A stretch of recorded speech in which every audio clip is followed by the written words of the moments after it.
Pinuna po sa pagdinig ng Senado ang makasaysayang pasyalan sa Maynila na Intramuros. Sa kabila po kasi ng pagsusulong dito bilang world-class na pasyalan, problema pa rin daw ang basura sa ilang bahagi nito at mga saradong CR. Ang paliwanag po ng Intramuros Administration sa pagsaksi ni Jamie Santos. Paboritong pasyalan ng mga Pinoy, banyagang turista at maging international celebrities ang Intramuros sa Maynila. Makasaysayan at nakamamangha ang mga istruktura. Yung mismong lugar po kasi heritage and dati na sinaunang mga bahay dito. Lahat po kasi po na-preserve po kasi nila yung mga building po dito, especially po yung mga church. Ang pamosong Walled City lumalaban pa nga bilang world's leading tourist attraction sa World Travel Awards 2024. Pero ang pumapasyal dito, meron ding pinupuna. May mga part po kasi dito na masyadong madumi at medyo hindi po nga attractive po sa mga foreigner. And sana po maglagay po sila ng mga basurahan. Kasi especially po ngayon, wala po kaming malagyan po ng mga basura. Si Senadora Loren Legarda ipinunto sa pagdinig sa Senado ng panukalang budget ng Department of Tourism ang umano'y marumi o di kaya ay saradong comfort room sa Intramuros. Heritage na puro basura. Kaya naman. Tapos functional, malinis. Tapos mag-dedicate kayo. Meron man kayong mga staff na cleaners Or magmowa ka with dole. Yung dole tupad or dole tupad, tagalinis ng mga banyo. Dapat din daw magtulungan ng 5 barangay na nakakasakop sa Intramuros para linisin ito.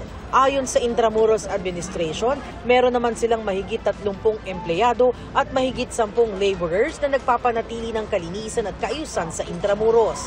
Malinis at functional naman ang mga palikuran sa Intramuros at magagamit ng mga turista. Yun nga lang may kalumaan na. Yung upkeep nito, hindi naman namin siya pinapabayaan. So, kumbaga, pinapanatili ng administration na malinis ang bawat pasilidad. Hindi lang naman ng toilet, pero lahat ng pasilidad ng Intramuros. Medyo luma lang siya and really needs rehabilitation. Bukas daw sila sa suhestyon at maganda raw na tulungan sila ng Senado para mas makaakit ng turista mula sa ibang bansa. Para sa GMA Integrated News, Jamie Santos ang inyong saksi.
Mga kapuso, sama-sama tayong maging saksi.